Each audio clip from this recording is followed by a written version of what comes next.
नमस्कार, जय हिंद दोस्तों। साइंस के 100 एमसीक्यू आपके लिए लेकर आ गए हैं प्रैक्टिस सेट पेपर। खासतौर पर रेलवे एग्जाम, एसएससी एग्जाम और भारत में जहां जहां भी साइंस आती है आपके एग्जाम में, उन सभी में ये प्रश्न आपको काम में आएंगे। 100 में से आपका टारगेट है 60 प्रश्न सही करने को। अच्छे सिलेक्टेड क्वेश्चन लेकर आए हैं, आज डिफरेंट क्वेश्चन लेकर आए हैं। कई क्वेश्चन आपको बहुत नए और यूनिक मिलेंगे। तो करते हैं वीडियो को स्टार्ट। अभी से मिलकर लाइक कर लीजिए और कोशिश करना है 60 प्रश्न आपको बिल्कुल सही जाए आपके। ठीक है, पहला प्रश्न देखिए, पूछा गया है आपसे, परमाणु झिल्ली के साथ सुव्यवस्थित केंद्रक वाली कोशिकाओं को किस रूप में नामित किया जाता है? परमाणु झिल्ली के साथ सुव्यवस्थित केंद्रक वाली कोशिकाएं, तो याद रखना है इनको यूकैरियोटिक कोशिकाएं कहा जाता है। ऑप्शन नंबर सी, यूकैरियोटिक कोशिकाएं, option number C right answer है। कवक निम्नलिखित में से किस वस्तु पर उग सकता है? ऑप्शन पढ़िए, रोटी, अचार, चमड़ा या कपड़े। कवक या फंगस, तो कवक या फंगस ये इन सभी पर उग सकता है, रोटी पर भी, अचार पर भी, चमड़े पर भी और कपड़े पर भी। ऑप्शन नंबर डी यहां पर राइट आंसर हो जाएगा, इन सभी पर। मानव शरीर का सामान्य तापमान कितना होता है? सेल्सियस में बताना है। तो मानव शरीर का सामान्य तापमान यहां पर आपको जो ऑप्शन दिए गए हैं, लगभग 37 डिग्री सेल्सियस। ऑप्शन नंबर यहां पर ए राइट आंसर है, 37 डिग्री सेल्सियस। निम्नलिखित में से कौन सा विटामिन हमारी त्वचा और आंखों को स्वस्थ रखने में मदद करता है? तो हमारी त्वचा को और आंखों को स्वस्थ रखने में यहां पर आपको जो ऑप्शन दिए गए हैं, विटामिन ए मदद करता है। Option number C right answer है, विटामिन ए आंखों और त्वचा को स्वस्थ रखने में मदद करता है। जीव विज्ञान में आईवीएफ शब्द का पूर्ण रूप क्या होता है? जीव विज्ञान में आईवीएफ जो शब्द है, इसका फुल फॉर्म क्या होगा? तो आईवीएफ जो शब्द है, इसका फुल फॉर्म होता है आपका in vitro fertilization. Option number B पढ़िए, इन विट्रो फर्टिलाइजेशन, ये आईवीएफ का फुल फॉर्म है। ऑप्शन नंबर बी यहां पर राइट आंसर हो जाएगा इस प्रश्न के लिए। पत्तियों में हरा वर्णक होता है, जिसे क्या कहते हैं? यह सूर्य के प्रकाश की ऊर्जा का संग्रहण करने में पत्तियों की सहायता करता है। तो पत्तियों के अंदर जो हरा वर्णक होता है, जो कि सूर्य के प्रकाश को संग्रहण करने में पत्तियों की सहायता करता है, इसको क्लोरोफिल कहा जाता है। ऑप्शन नंबर सी, क्लोरोफिल यहां पर राइट आंसर है इस प्रश्न के लिए। निम्नलिखित में से कौन सा विटामिन सी का सबसे बड़ा स्रोत है? विटामिन सी का सबसे बड़ा स्रोत, आपको याद होगा खट्टे फलों में विटामिन सी पाया जाता है, और यहां पर आपको जो ऑप्शन दिए गए इनमें से सबसे बड़ा स्रोत है नींबू। विटामिन सी का सबसे बड़ा, सबसे अच्छा स्रोत। कोशिका के किस घटक में कोशिका का आनुवांशिक पदार्थ डीएनए होता है? तो कोशिका का आनुवांशिक पदार्थ डीएनए ये आपका कोशिका के केंद्रक में होता है। याद रखना, केंद्रक में कोशिका का आनुवांशिक पदार्थ डीएनए होता है। ऑप्शन नंबर बी, केंद्रक। कौन सा पादप ऊतक मृदा से जल और खनिज पोषकों को तनों और पत्तियों तक पहुंचाने के लिए उत्तरदायी है? तो पानी मतलब जल और खनिज, ये तनों और पत्तियों तक जो पहुंचाता है, कौन सा ऊतक है उसका नाम होता है आपका xylem. Option number D, xylem पहुंचाता है जल मतलब पानी और खनिज। सर्वप्रथम कॉर्क की कोशिकाओं की खोज किसने 1665 में की थी? तो कॉर्क की कोशिकाओं की खोज सबसे पहले जो की गई थी, यहां पर आपको जो ऑप्शन दिए गए हैं, रॉबर्ट हुक के द्वारा की गई थी। Option number B, Robert Hooke यहां पर राइट आंसर हो जाएगा। फर्न किस पादप वर्ग का एक उदाहरण है? फर्न, तो फर्न जो है ये आपका टेरोफाइट पादप वर्ग का उदाहरण है। ऑप्शन नंबर यहां पर टेरिडोफाइट, माफ कीजिएगा, टेरिडोफाइट पादप वर्ग का उदाहरण है fern. Option number C right answer है। कौन सा अम्ल आमाशय में प्रवेश करने वाले जीवाणुओं को नष्ट कर देता है? तो आमाशय में प्रवेश करने वाले जीवाणुओं को नष्ट कर देगा हमारे शरीर में पाए जाने वाला हाइड्रोक्लोरिक अम्ल। ऑप्शन नंबर सी, हाइड्रोक्लोरिक अम्ल। बेलेनोग्लोसस प्राणी जगत के निम्नलिखित में से किस संघ से संबंधित है? बेलेनोग्लोसस, तो बेलेनोग्लोसस जो है ये आपका हेमिकार्डेटा प्राणी जगत से संबंधित संघ से संबंधित है। हेमिकार्डेटा संघ से संबंधित है बेलेनोग्लोसस। हरे एवं कोमल तने वाले पौधे इनमें से क्या कहलाते हैं? तो हरे और नाजुक कोमल तने वाले पौधे को कहा जाता है हर्ब्स,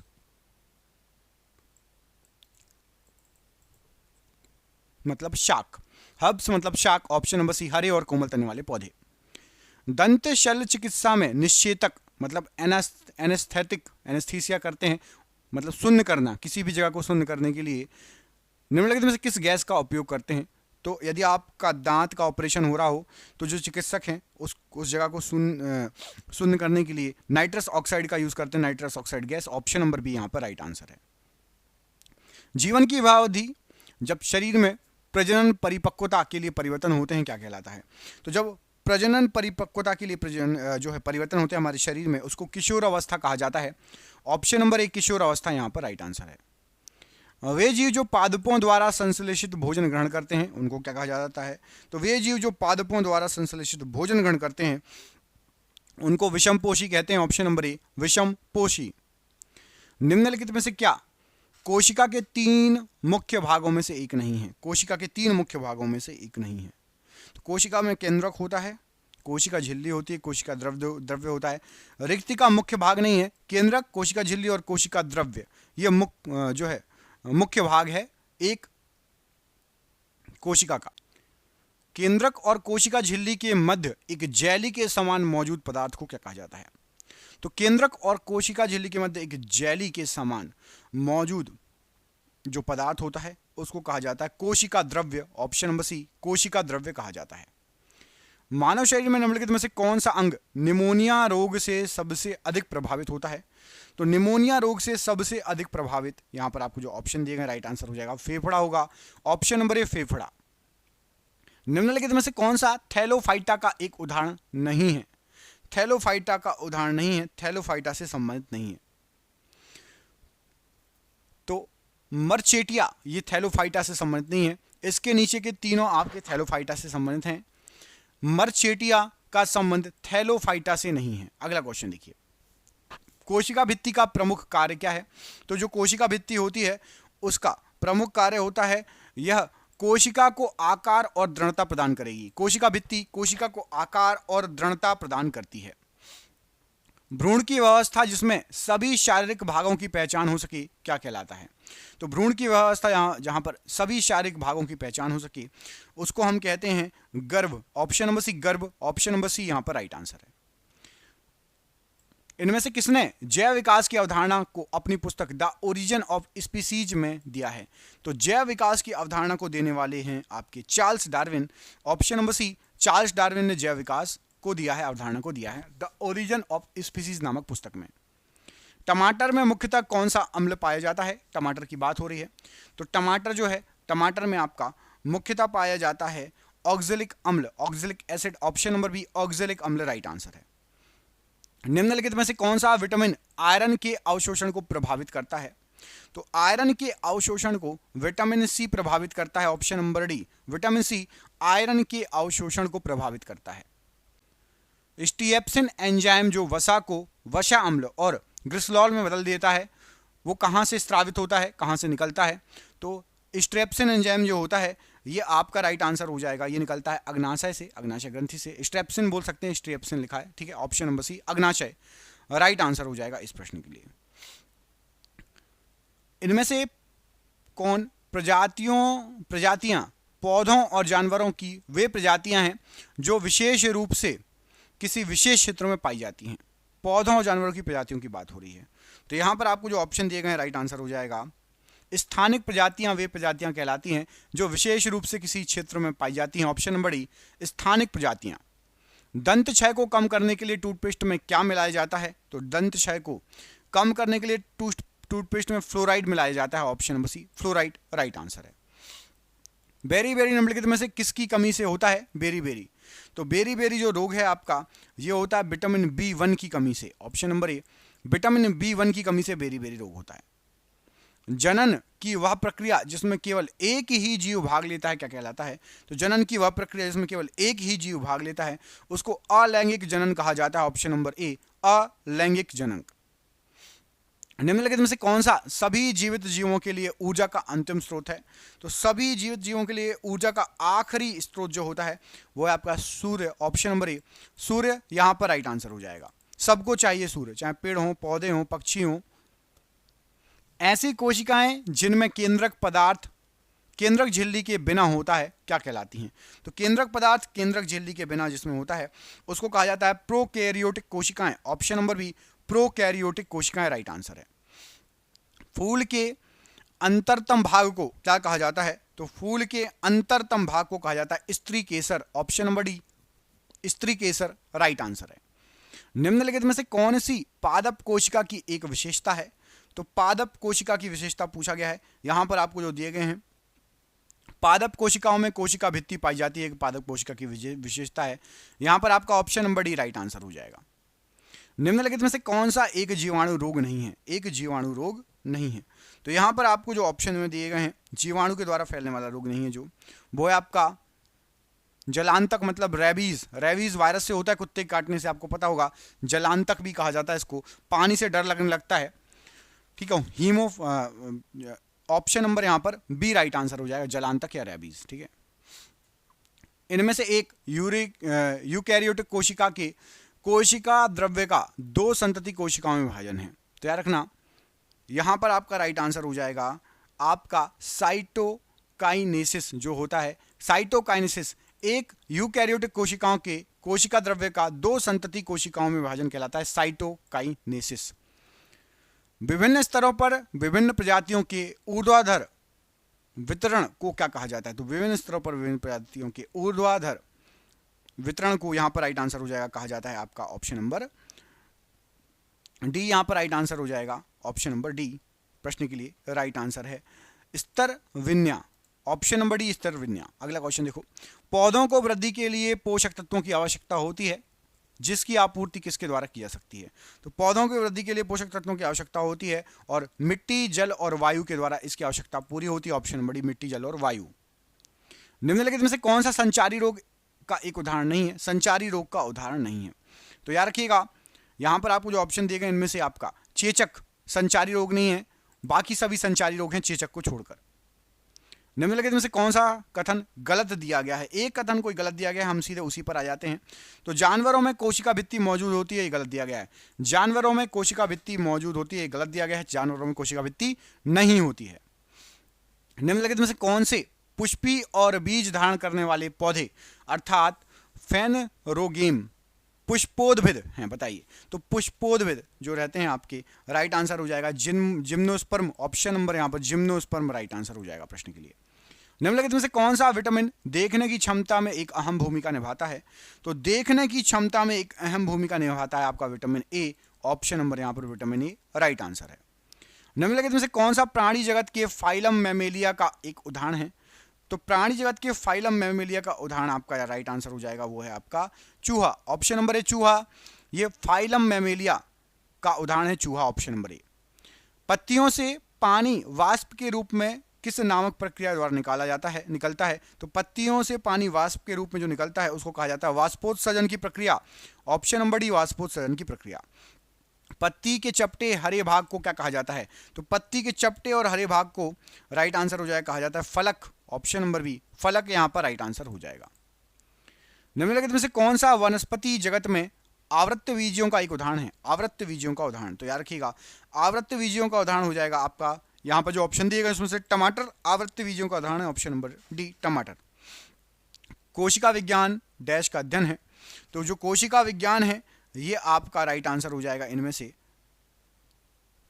जो ऑप्शन दिए गए राइट आंसर हो जाएगा कोशिकाओं का अध्ययन, ऑप्शन नंबर यहां पर कोशिकाओं का अध्ययन राइट आंसर हो जाएगा। कोशिका विज्ञान में हम कोशिकाओं का अध्ययन करते हैं। निम्नलिखित में से किसे सामान्यतः ब्लड थिनर के नाम से भी जाना जाता है? बताइए। निम्नलिखित में से किसे ब्लड थिनर के नाम से भी जाना जाता है? तो ब्लड थिनर के नाम से आपका जाना जाता है स्कंदन रोधी को, ऑप्शन नंबर यहां पर आपका डी राइट आंसर हो जाएगा। स्कंदन रोधी को ब्लड थिनर भी कहा जाता है। सोहम घींगा या गॉइटर रोग से पीड़ित है, सोहम जो है घेघा रोग से पीड़ित है, किसकी कमी से इसका सबसे आम कारण है? तो घेघा रोग जो हो जाता है ये आयोडीन की कमी से होता है, ऑप्शन नंबर डी आयोडीन की कमी से। सजीवों का शरीर सूक्ष्म इकाइयों से बनता है जो क्या कहलाती हैं? तो सजीवों का शरीर सूक्ष्म इकाइयों से बनता है जिसको हम कोशिका कहते हैं, ऑप्शन नंबर डी कोशिका। पेट की अम्लता को उदासीन करने के लिए निम्नलिखित में से किसका उपयोग प्रति अम्ल के रूप में किया जाता है? तो पेट की अम्लता को उदासीन करने के लिए यहां पर आपको जो ऑप्शन दिए गए राइट आंसर हो जाएगा मैग्नीशियम हाइड्रोक्साइड का यूज करते हैं हम, option number C magnesium hydroxide. पादप कोशिका में एक बड़ी केंद्रीय होती है डैश होती है, जबकि जंतु कोशिका में अनेक छोटी छोटी डैश होती हैं।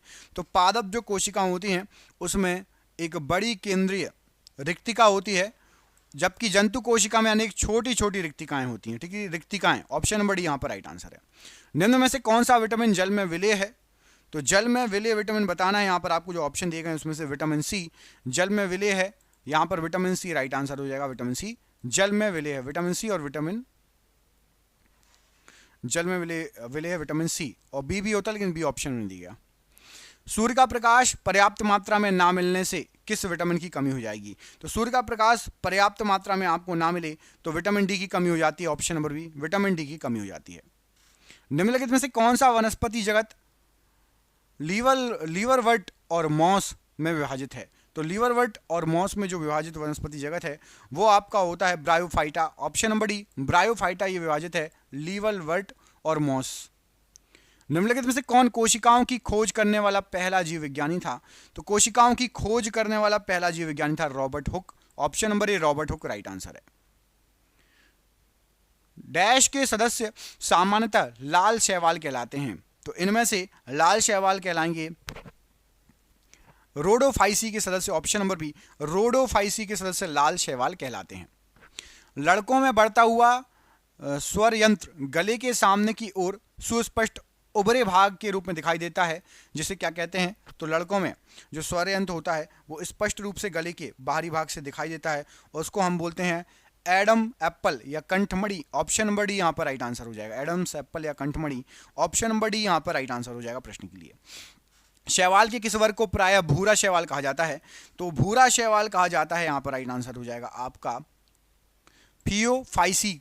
ऑप्शन नंबर सी, फियोफाइसी को भूरा शैवाल कहा जाता है। निम्नलिखित में से कौन सा खनिज थायराइड हार्मोन के संश्लेषण के लिए अनिवार्य है? तो थायराइड हार्मोन के संश्लेषण के लिए यहाँ पर आपको जो ऑप्शन दिए गए राइट आंसर हो जाएगा आयोडीन अनिवार्य है। ऑप्शन नंबर ए, आयोडीन यहाँ पर राइट आंसर हो जाएगा। यकृत ग्रंथि डैश स्रावित करती है जो पित्ताशय नामक एक थैली में संग्रहित होती है। तो यकृत ग्रंथि से निकलता है आपका पित्तरस। ऑप्शन नंबर डी, पित्तरस यहाँ पर राइट आंसर है। निम्नलिखित में से कौन सा रजायुज जंतु का एक उदाहरण नहीं है? रजायुज जंतु, तो यहाँ पर आपको जो ऑप्शन दिए गए उसमें से पक्षी रजायुज जंतु का उदाहरण नहीं है। ऑप्शन नंबर बी, पक्षी। कुछ विशेष परिवर्तनों के साथ टेडपोल का वयस्क में रूपांतरण क्या कहलाता है? तो कुछ विशेष परिवर्तनों के साथ टेडपोल जो होता है उसका वयस्क में रूपांतरण उसको कहा जाता है कायांतरण। ऑप्शन नंबर यहाँ पर आपका सी राइट आंसर है, कायांतरण। निम्नलिखित में से किस शब्द का अर्थ फलों को उगाना है? तो फलों को उगाना, फलों को उगाना यहाँ पर आपको जो ऑप्शन दिए गए हैं राइट आंसर हो जाएगा आपका पोमीकल्चर। पोमीकल्चर का संबंध फलों के उगाने से, ऑप्शन नंबर यहाँ पर पोमीकल्चर राइट आंसर है। निम्नलिखित में से किसे पादप जगत के जल स्थरचर कहा जाता है? जल स्थरचर, पानी में भी और थल में भी जो चल सकते हैं, तो वो होते हैं आपके, यहाँ पर आपको जो ऑप्शन दिए गए राइट आंसर हो जाएगा आपका ब्रायोफाइट। ऑप्शन नंबर ए, ब्रायोफाइट को जल स्थरचर कहा जाता है। डैश वे कोशिकाएं हैं जो रक्त को हृदय से दूर शरीर के विभिन्न भागों तक ले जाती हैं। तो रक्त को हृदय से दूर शरीर के विभिन्न भागों तक ले जाती हैं धमनियां। ऑप्शन नंबर डी, धमनियां राइट आंसर हो जाएगा। निम्नलिखित में से क्या जीवन की संरचनात्मक और मौलिक इकाई है? तो जीवन की संरचनात्मक और मौलिक इकाई यहाँ पर आपको जो ऑप्शन दिए गए राइट आंसर हो जाएगा कोशिका। कोशिका राइट आंसर है प्रश्न के लिए। निम्नलिखित में से कौन सा संचारी रोगों का एक उदाहरण नहीं है? संचारी रोगों का उदाहरण नहीं है, तो याद रखिएगा यहां पर आपको जो ऑप्शन दिए गए इनमें से राइट आंसर हो जाएगा आपका संचारी रोग का उदाहरण नहीं है पूछा गया है। तो मधुमेह संचारी रोगों का उदाहरण नहीं है, बाकी सभी संचारी रोग हैं, मधुमेह नहीं है। निम्नलिखित में से कौन सा कथन गलत दिया गया है? यहां पर कोई एक कथन गलत दिया गया है, उसको आपको पता लगाना है कौन सा कथन गलत दिया गया है। तो एक कथन जो गलत दिया गया है, जंतुओं में कोशिका भित्ति पाई जाती है, गलत दिया गया है। जंतुओं में कोशिका भित्ति नहीं पाई जाती, याद रखना, ठीक है। ये कथन आपका गलत दिया गया है, जंतुओं में कोशिका भित्ति पाई जाती है। पौधों को वृद्धि के लिए पोषक तत्वों की आवश्यकता होती है, जिसकी आपूर्ति किसके द्वारा करते हैं? तो पौधों को वृद्धि के लिए जो पोषक तत्व चाहिए होते हैं उसकी आपूर्ति मिट्टी, जल और वायु के द्वारा करते हैं। क्वेश्चन ये वाला आ चुका है एक बार और पहले, ठीक है। मछलियों के हृदय में कितने कक्ष होते हैं? तो मछलियों के हृदय में 2 कक्ष होते हैं। ऑप्शन नंबर बी, 2 कक्ष होते हैं। सही कथन का चयन करें, इनमें से कोई एक कथन सही दिया गया है। तो यहां पर आपको जो 3 कथन दिख रहे हैं इसमें से कोशिका द्रव्य और नाभिक कोशिका झिल्ली, जिसे प्लाज्मा झिल्ली भी कहा जाता है कि भीतर संलग्न होते हैं। कोशिका द्रव्य और नाभिक कोशिका झिल्ली के अंदर रहते हैं, याद रखना है। ये कथन सही है, बाकी कथन पढ़ो ही मत क्योंकि वो गलत दिए गए हैं, ये याद रखिएगा, ठीक है। डैश वे रक्त वाहिनियां हैं जो कार्बन डाइऑक्साइड समृद्ध रक्त को वापस हृदय में ले जाती हैं। तो कार्बन डाइऑक्साइड से भरे रक्त को वापस हृदय में जो ले जाती हैं, यहां पर आपको जो ऑप्शन दिए गए हैं राइट आंसर हो जाएगा वो है शिराएं। ऑप्शन नंबर सी शिराएं राइट आंसर हो जाएगा। रक्त पट्टिकाणु मतलब प्लेटलेट्स को और किस नाम से भी जाना जाता है? तो रक्त पट्टिकाणु अर्थात प्लेटलेट्स, इनको और किस नाम से जानते हैं? तो यहां पर राइट आंसर हो जाएगा इनको और जानते हैं थ्रोम्बोसाइट के नाम से। Option number C thrombocytes. कौन सा रोग आहार में प्रोटीन की कमी से होता है? यदि आपके खाने में प्रोटीन की कमी है तो इनमें से कौन सा रोग होगा? तो क्वार्शियोरकर बीमारी, ये आहार में प्रोटीन की कमी से होता है। ऑप्शन नंबर डी क्वार्शियोरकर बीमारी। पादप कोशिका में डैश मुख्य रूप से ऐसे कोशिकांग होते हैं जिनमें स्टार्च, तेल और प्रोटीन कणिकाओं जैसे पदार्थ जमा होते हैं। तो यहां पर राइट आंसर हो जाएगा पादप कोशिकाओं के अंदर होता है अवर्णी लवक ल्यूकोप्लास्ट। मुख्य रूप से ल्यूकोप्लास्ट जो होता है कोशिकांग, ऐसा कोशिकांग होता है जिसमें स्टार्च, तेल और प्रोटीन कणिकाओं जैसे पदार्थ जमा होते हैं ल्यूकोप्लास्ट में। डैश फूल का मादा जनन अंग है। तो फूल का मादा जनन अंग होता है आपका स्त्री केसर। ऑप्शन नंबर डी स्त्री केसर राइट आंसर है। फॉलिक अम्ल का दूसरा नाम निम्नलिखित में से क्या है? तो फॉलिक अम्ल को और कहा जाता है, यहां पर राइट आंसर हो जाएगा फॉलिक अम्ल को कहा जाता है आपका टेरोई ग्लूटेमिक अम्ल। टेरोई ग्लूटेमिक अम्ल। ऑप्शन नंबर यहां पर ए राइट आंसर है टेरोई ग्लूटेमिक अम्ल। रोग उत्पन्न करने वाले सूक्ष्म जीवों को इनमें से क्या कहा जाता है? तो रोग उत्पन्न करने वाले जो सूक्ष्म जीव होते हैं उनको हम कहते हैं रोगजनक जीव। ऑप्शन नंबर ए रोगजनक जीव। निम्नलिखित में से कौन सा पादप जगत द्विबीजपत्री और एक बीजपत्री में विभक्त होता है? पादप पत्र जिसमें द्विबीजपत्री और एक बीजपत्री होती है उसको कहा जाता है एंजियोस्पर्म या आवृतबीजी। एंजियोस्पर्म या आवृतबीजी। निम्नलिखित में से कौन सा विटामिन हमारी हड्डियों और दांतों के लिए कैल्शियम का उपयोग करने में हमारे शरीर की सहायता कर सकता है? तो कैल्शियम का उपयोग करने के लिए विटामिन डी। यदि आप खूब दूध पी रहे हो, कैल्शियम ले रहे हो लेकिन विटामिन डी नहीं ले रहे हो, विटामिन डी की कमी है, तो कैल्शियम को अवशोषण नहीं कर पाएगा बॉडी और कैल्शियम का कोई फायदा नहीं होगा लेने का। सभी मनुष्यों की कोशिकाओं में केंद्रक में गुणसूत्रों की संख्या कितनी जोड़ी होती है? तो गुणसूत्रों की संख्या होती है 23 जोड़ी, मतलब 46, 23 जोड़ी गुणसूत्र। निम्नलिखित में से कौन सा एक जटिल स्थायी पादप ऊतक है? तो एक जटिल स्थायी पादप ऊतक जो है आपका राइट आंसर हो जाएगा xylem. Option number C xylem यहां पर राइट आंसर है। बांझपन निम्नलिखित में से किस विटामिन की कमी से होता है? तो बांझपन की शिकायत होगी आपको विटामिन ई की कमी से। Option number A vitamin E की कमी से। कौन से कोशिका अंगक अंतः कोशिकीय पाचन में सहायता करते हैं और कोशिका भी आत्मघाती थैली के नाम से जाने जाते हैं? तो यहां पर आपका राइट आंसर हो जाएगा इस प्रश्न के लिए लाइसोसोम। लाइसोसोम को आत्मघाती थैली के नाम से भी जाना जाता है, कोशिका की आत्मघाती थैली लाइसोसोम को। गलगंड निम्नलिखित में से किस ग्रंथि की एक बीमारी है? तो गलगंड जो रोग है ये आपकी बीमारी होती है थायराइड ग्रंथि की। ऑप्शन नंबर यहां पर थायराइड ग्रंथि राइट आंसर हो जाएगा। घोंगे प्राणी जगत के किस संघ का उदाहरण है? तो जो घोंगे होते हैं ये आपके उदाहरण है मोलस्क के। मोलस्का प्राणी जो है संघ में आते हैं, घोंगे मोलस्क संघ में आते हैं। शैवाल के किस वर्ग को प्रायः हरा शैवाल कहा जाता है? तो हरा शैवाल जो कहा जाता है क्लोरोफाइसी को कहा जाता है। ऑप्शन नंबर सी क्लोरोफाइसी जो होता है इसको हम हरा शैवाल कहते हैं, क्लोरोफाइसी। अगला क्वेश्चन है निम्नलिखित में से किस वनस्पति जगत के पौधों को शैवाल के नाम से जाना जाता है? तो शैवाल के नाम से जाना जाता है थैलोफाइटा को। ऑप्शन नंबर बी थैलोफाइटा शैवाल के नाम से जाने जाते हैं। निम्नलिखित में से कौन सा रोग मच्छर के काटने से नहीं होता? मच्छर के काटने से नहीं होता, तो याद रखना है हेपेटाइटिस ये मच्छरों के काटने से नहीं होता। ऑप्शन नंबर ए। खनिज पदार्थ स्रोत का निम्नलिखित में से कौन सा युग्म सही है? खनिज पदार्थ स्रोत कोई एक युग्म सही है? तो यहां पर आपको जो ऑप्शन दिए गए हैं विटामिन ए पपीता बिल्कुल सही है और लोहा पालक मतलब 1 और 2 दोनों सही हैं। विटामिन ए पपीते में विटामिन ए भरपूर मात्रा में रहता है और पालक में लोहा मतलब आयरन भरपूर मात्रा में रहता है। मनुष्यों में गर्दन निम्नलिखित में से किस जोड़ से सिरे से जुड़ी होती है? तो जो गर्दन होती है हमारे शरीर में, गर्दन ये आपकी जुड़ी होती है। यहां पर आपको जो ऑप्शन दिए गए राइट आंसर हो जाएगा ऑप्शन नंबर ए धुरी जोड़, जिसको इंग्लिश में क्या बोलते हैं, इंग्लिश में बोलेंगे इसको पाइवोटल जॉइंट। ऑप्शन नंबर धुरी जोड़ या पाइवोटल जॉइंट। ठीक है। निम्नलिखित में से कौन सा पौधों में प्रजनन का अलैंगिक रूप नहीं है? अलैंगिक, तो अलैंगिक बाकी सभी है परागण को छोड़कर। परागण जो होता है ये अलैंगिक नहीं है, बाकी सभी मुकुलन, कारिक प्रवर्धन और बीजाणु निर्माण ये अलैंगिक है। चिकनगुनिया डैश मच्छर के काटने से होने वाला एक संक्रमण है, तो chikungunya Aedes, option number Aedes यहां पर राइट आंसर हो जाएगा। निम्नलिखित में से कौन सा एक जीवाणु जनित बैक्टीरियल रोग है? तो एक बैक्टीरियल रोग है आपका कुष्ठ रोग। ऑप्शन नंबर ए कुष्ठ रोग एक बैक्टीरियल रोग है। निम्नलिखित में से कौन पादप जगत का उपसमूह नहीं है? उपसमूह नहीं है, तो पादप जगत का उपसमूह नहीं है, यहां पर बाकी सभी हैं हेमिकॉर्डेटा को छोड़ के। हेमिकॉर्डेटा पादप जगत का उपसमूह नहीं है। निम्नलिखित में से पशु जगत का संघ का कौन सा युग्म गलत दिया गया है? पशु और पशु जगत, तो यहां पर आपको जो युग्म दिए गए हैं ऊपर के तीनों सही हैं। लीवर फ्लूक निमेडोटा ये गलत दिया गया है, बाकी आपके सभी सही हैं। साइकोन जो है ये पोरीफेरा का है, स्टारफिश इकाइनोडर्मेटा है और झींगे ऑर्थोपोडा हैं। लीवर फ्लूक निमेडोटा ये गलत दिया गया है। निम्नलिखित में से किसमें पायरुवेट ऑक्सीजन की अनुपस्थिति में लैक्टिक अम्ल और ऊर्जा में बदल जाते हैं?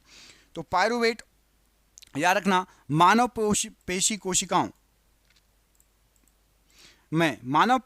में पायरुवेट ऑक्सीजन की अनुपस्थिति में लैक्टिक अम्ल और ऊर्जा में बदल जाते हैं। सामान्य दूध का पीएच मान लगभग कितना होता है? तो सामान्य दूध का पीएच मान लगभग होता है 6.7 से 6.9। ऑप्शन नंबर बी यहाँ पर राइट आंसर है। आपके लिए क्वेश्चन है, कमेंट करके बताइए कि मैलिक अम्ल निम्नलिखित में से किस पादप में पाया जाता है? मैलिक अम्ल किस पादप में पाया जाता है, ये आपके लिए क्वेश्चन है। और वीडियो अच्छा लगा तो वीडियो को लाइक कीजिएगा। चैनल पर पहली बार है, चैनल को सब्सक्राइब कर लेना। पीडीएफ जिसको भी चाहिए नीचे के नंबर पर संपर्क कर लेना, हमने आपके लिए साइंस की पीडीएफ बनाई है। जय हिंद, जय भारत।